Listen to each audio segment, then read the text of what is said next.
बिस्मिल्लाहिर्रहमानिर्रहीम। अस्सलाम वालेकुम। NN24 न्यूज HD के साथ मैं हूँ अरीज नदीम। बुलेटिन का आगाज करते हैं। अनाउंसमेंट बुलेटिन के आगाज में सबसे पहले रुक करते चले थी हवेली लखा का, जहाँ पर सरकारी अद्वियात की चोरी पर तहसील इंतजामिया की जानिब से कार्रवाइयां तेज कर दी गई हैं। मंजूर अहमद शाहीन की रिपोर्ट के मुताबिक हवेली लखा में सरकारी अद्वियात की चोरी पर कार्रवाई। डिप्टी कमिश्नर अहमद उस्मान जावेद की हिदायत पर तहसील इंतजामिया की हवेली लखा में सेवेड फार्मेसी के मालिक इफ्तिखार अहमद के खिलाफ कार्रवाई पर एक्शन, मुकदमा दर्ज। गुज़िश्ता दिनों इंतजामिया की कार्रवाई पर सरकारी अद्वियात की चोरी में मुलविस गैंग के मरकजी मुलजिम नईमुल्ला के बाद निजी फार्मेसी के मालिक के खिलाफ भी मुकदमा दर्ज करा दिया गया। इन्फोर्समेंट इंस्पेक्टर म्यूनिसिपल कमेटी हवेली लखा की मदीयत में सेवेज फार्मेसी के मालिक इफ्तिखार अहमद के खिलाफ मुकदमा भी दर्ज करा दिया गया है। निजी फार्मेसी के मालिक के खिलाफ चोरी की सरकारी अद्वियात खरीदने, रखने, फरोख्त करने और गवर्नमेंट को लाखों रुपए मालिक का नुकसान पहुंचाने पर यह मुकदमा दर्ज किया गया है। सरकारी अद्वियात चोरी करने में मुलविस अफराद को हर सूरत कैफरे किरदार तक पहुंचाया जाएगा। डिप्टी कमिश्नर अहमद उस्मान जावेद ने कहा कि तमाम कानूनी तकाजे भी पूरे किए जाएंगे। भवाना में नाकस कारकर्दगी पर डिप्टी कमिश्नर फौरी तौर पर फील्ड में मुतहरिक हो गए। सीओ म्यूनिसिपल कमेटी का तबादला करा दिया। मोहम्मद अफसर रमाना की रिपोर्ट के मुताबिक भवाना में नाकस कारकर्दगी पर deputy commissioner senior Safiullah Gondal का बड़ा इकदाम। सीओ म्यूनिसिपल कमेटी चौकसी अंसर महमूद चीमा का तबादला करा दिया। Deputy commissioner senior Safiullah Gondal ने नाकस कारकर्दगी और गफलत बरतने पर सीओ म्यूनिसिपल कमेटी भवाना चौकसी अंसर महमूद चीमा की सरजनिश करते हुए फौरी तौर पर इनका तबादला करवा दिया। इस फैसले का मकसद जिले सतह पर बेहतर गवर्नेंस को फिरोग देना, अफसरान में जवाबदेही का शऊर पैदा करना है। Deputy commissioner senior Safiullah Gondal का मजीद कहना था कि जिला चनियोट में ऐसे अफसरान की कोई गुंजाइश नहीं जो अपने फराइज में कोताही बरतें या अवामी मसाइल को संजीदगी से ना लें। हम मेरिट और दयानतदारी पर कोई समझौता नहीं करेंगे। जराये के मुताबिक चौकसी अंसर चीमा को मुतअद्दिद बार नाकस कारकर्दगी पर तंबीह की गई थी, ताहम बेहतरी न आने पर बिलाखिर इनका तबादला नागुज़ेर हो गया। अवामी हल्कों ने डिप्टी कमिश्नर चनियोट सफीउल्लाह गोंडल के इस इकदाम को खूब सराहा। उम्मीद जाहिर की कि इस किस्म के इकदाम दीगर अफसरान के लिए भी सबक का बायस बनेंगे। नौशहरा फिरोज के सिविल हॉस्पिटल में MS की लापरवाही के बाद सिविल हॉस्पिटल तबाही के धाने पर पहुंच गया। गुलाम हुसैन चांडियों की रिपोर्ट के मुताबिक जिले हेडक्वार्टर होने के बावजूद सिविल हॉस्पिटल नौशहरा फिरोज बदतरीन हालात का शिकार हो चुका है। MS डॉक्टर मुबीन राजपूत और डॉक्टर फताह राजपुर की नाअहली, करप्शन और रिश्वतखोरी के बाद अस्पताल की कारकर्दगी मुकम्मल तौर पर मफलूज हो चुकी है। जराये के मुताबिक अस्पताल के अक्सर डॉक्टर्स, पैरामेडिकल और नर्सिंग स्टाफ अस्पताल से तनख्वाहें तो वसूल कर रहे हैं, मगर घर बैठे या जाती कारोबार और निजी अस्पतालों में ड्यूटियां सर इंजाम दे रहे हैं, जबकि अस्पताल में अमले की हाजिरी न होने के बराबर है। हॉस्पिटल में कायम डायलिसिस सेंटर भी मुकम्मल तौर पर तबाही के धाने पर पहुंच चुका है। 2 डॉक्टर्स समेत 13 डेली वेजेस मुलाजमीन में से अक्सर गैर हाजिर पाए गए, जबकि वहां ज्यादातर नॉन टेक्निकल अमला भी तैनात है। मजीद ये कि 5 जाली मुलाजमीन के नाम पर इजाफी तनख्वाहें भी निकाली जा रही है, जो कि एक खुल्लम खुल्ला फ्रॉड है। सिविल हॉस्पिटल के MS मुबीन राजपूत की नौजवान से बदतमीजी करने की वीडियो भी NN24 न्यूज HD को मौसूल हो चुकी है। राजा बस्तड़ो एक बेहतरीन सोशल वर्कर है। बावसूख जराये का यह भी इंकशाफ है कि MS मुबीन राजपूत मरीजों को सहूलियात देने की बजाय इनके इलाज और खुराक के लिए मुख्तस करोड़ों रुपए के बजट में जाली वाचर्स के जरिए खुर्द बुर्द में भी मुलविस हैं। इस करप्शन पर मुतअद्दिद इंक्वायरियां भी जारी हैं। इस्लामाबाद का रुख करते चले, जहाँ पर वज़ीर हुकूमत सरदार जावेद अय्यूब ने यौम शोहदा के हवाले से खुसूसी पैगाम जारी किया है। इसी हवाले से मजीद हमें रिपोर्ट करेंगे हमारे नुमाइंदा खुसूसी इस्लामाबाद से इरफान उमर। जी इरफान उमर, बताइएगा। जी, 13 जुलाई तहरीक आज़ादी कश्मीर की तारीख का एक सुनहरी बाब है। वज़ीर हुकूमत सरदार जावेद अय्यूब का कहना था, जब हमारे अजीम शोहदा ने जाम शहादत नोश करके ये साबित किया कि कश्मीरी कौम आज़ादी और हक़ खुदारदियत के लिए किसी भी कुर्बानी से दरेग नहीं करती। आज का दिन इन जानसारों को खराज अकीदत पेश करने का दिन है, जिन्होंने जुल्म और जबर के खिलाफ आवाज़ बुलंद की और अपनी जानों का नजराना पेश किया। पाकिस्तान पीपल्स पार्टी के सरगर्म कारकुन ज़ाहिर लतीफ़ सुलहरिया ने इस्लामाबाद में NN24 न्यूज़ के नुमाइंदा खुसूसी इरफान उमर से गुफ्तगू करते हुए कहा कि आज़ाद जम्मू कश्मीर के शहजादे सरदार जावेद अय्यूब और चेयरमैन बिलावल भुट्टो जरदारी का वाज़ेह पैगाम है।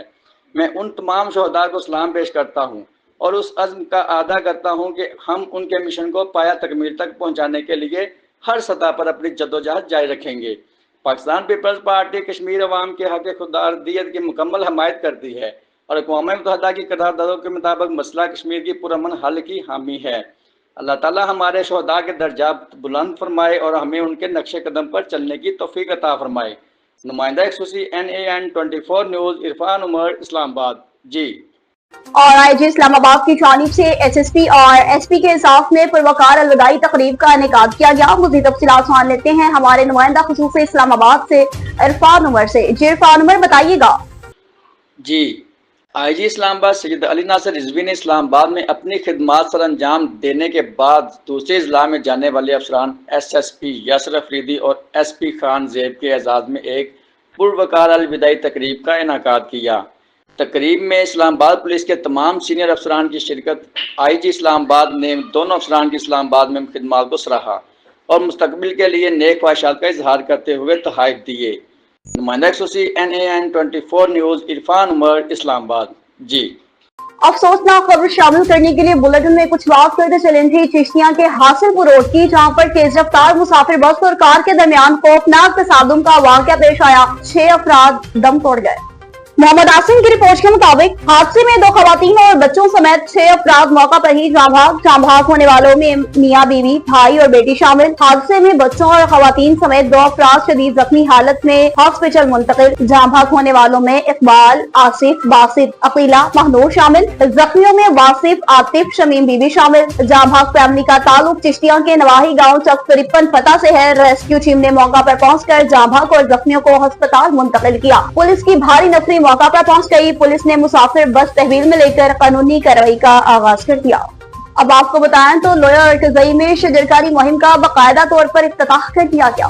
ہمارے نمائندہ اسعد علی بندش کی رپورٹ کے مطابق صوبائی حکومت خیبر پختونخوا کی ہدایات اور کمشنر فہد جوین، معتصم بلا شاہ اور ڈپٹی کمشنر ارکزئی محمد عرفان الدین چترالی کی خصوصی ہدایات کی روشنی میں لوئر ارکزئی سب ڈویژن میں شجرکاری مہم کا باقاعدہ آغاز کر دیا گیا۔ ایڈیشنل اسسٹنٹ کمشنر لوئر ارکزئی ملک ساجد علی خان نے گورنمنٹ ڈگری کالج کلایا اور ٹیپ کی ہاسپٹل کلایا میں پھلدار پودے لگا کر مہم کا افتتاح کیا۔ اس موقع پر محکمہ جنگلات ضلع ارکزئی کے SDFO محمد علی حلال، ڈپٹی رینجر سید سالم، مقامی معززین، ڈاکٹر حجات، گورنمنٹ اسکول کرایا کے پرنسپل اور طلباء کی بڑی تعداد شریک۔ تقریب سے خطاب کرتے ہوئے ایڈیشنل اسسٹنٹ کمشنر نے کہا، موسمیاتی تبدیلیوں اور درختوں کی بے جا کٹائی نے ماحول پر خطرناک اثرات مرتب کیے ہیں، جس کے باعث نہ صرف بارشوں میں کمی آئی ہے بلکہ زیر زمین پانی کی سطح بھی تیزی سے گر رہی ہے۔ ان حالات میں شجرکاری نہایت اہمیت اختیار کر چکی ہے۔ خبروں کا سلسلہ آگے بڑھائیں، کچھ بات کرتے چلیں جی راولپنڈی کے، جہاں پر DSP ٹریفک کے اعزاز میں استقبالیہ تقریب کا پروقار اہتمام کیا گیا۔ ہمارے تحصیل رپورٹر سید اعجاز حسین شاہ راجڑ کی رپورٹ کے مطابق راولپنڈی میں اوپیاؤ ویلفیئر ٹرسٹ اور چیئرمین شبیر چوہدری کی جانب سے DSP ٹریفک راولپنڈی ناصر خان اوپیاؤ کے اعزاز میں پروقار عشائیہ تقریب کا اہتمام کیا گیا۔ تقریب میں ناصر خان اوپیاؤ کو ان کی حالیہ تعیناتی پر مبارکباد پیش کی گئی اور اوپیاؤ ویلفیئر ٹرسٹ کی جانب سے انہیں اعزازی شیلڈ بھی پیش کی گئی۔ تقریب سے خطاب کرنے والوں میں DSP ناصر خان اوپیاؤ، چیئرمین شبیر چوہدری، چوہدری محمد افضل، چوہدری ظفر محمود، ممبر کینٹ حاجی ظفر اقبال، چوہدری مہران اجاز ایڈوکیٹ اور بریگیڈیئر ریٹائرڈ چوہدری جاوید الپیاؤ شامل تھے۔ اس موقع پر چوہدری قمر الپیاؤ چکری، چوہدری علی الپیاؤ سہال، پنجاب پولیس کے بہادر نوجوان چوہدری انعام غازی، الپیاؤ ویلفیئر ٹرسٹ کے متعدد ارکان، راولپنڈی اور سما کے صحافی شیخ ارشد محمود، سید اعجاز حسین شاہ راجڑ اور طارق جاوید چکوال داخلی دلہ نے بھی شرکت کی۔ کنگن پور میں محکمہ وافٹا کی نااہلی کھل کے سامنے آ گئی، لوگ اپنے گھروں تک ہی محصور ہو کے رہ گئے۔ ہمارے ڈسٹرکٹ رپورٹر شہزاد جٹ کی رپورٹ کے مطابق وارڈ نمبر 2 محلہ حاجرہ مسجد میں گری ہوئی بجلی کی تاروں کی وجہ سے اہل علاقہ کے لوگ اپنے گھروں میں ہی محصور ہو کے رہ گئے۔ محکمہ وافٹا کنگن پور کے ذمہ داران سے گزارش کی گئی کہ اہل محلہ کی پریشانی کو سمجھیں، کہیں ایسا نہ ہو کہ مانسون کے موسم میں کوئی ناگہانی صورتحال پیدا نہ ہو جائے۔ اور پتوکی میں بغیر لائسنس چلنے والے 2 میڈیکل سٹورز کو سیل کر دیا گیا۔ ہمارے ڈسٹرکٹ رپورٹر شہزاد جٹ کی رپورٹ کے مطابق جتی ڈرگ کنٹرولر پتوکی اور اس کے گردونواح میں غیر رجسٹرڈ اور ممنوع ادویات رکھنے والے میڈیکل سٹورز کے خلاف چھاپے، بغیر لائسنس چلنے والے 2 میڈیکل سٹورز سیل، متعدد کے چالان، 1 وانٹری سٹور سیل، ممنوع ادویات، بغیر کوالیفائڈ پرسن اور بغیر لائسنس میڈیکل سٹورز کے خلاف کارروائیاں جاری رکھے ہوئے ہیں۔ نیوز اسٹوڈیو سے فی الوقت اتنا ہی۔ مزید خبروں اور اپڈیٹس کے لیے دیکھتے رہیے NAN24 نیوز HD، کیونکہ ہم پہنچاتے ہیں ہر خبر امن کے ساتھ۔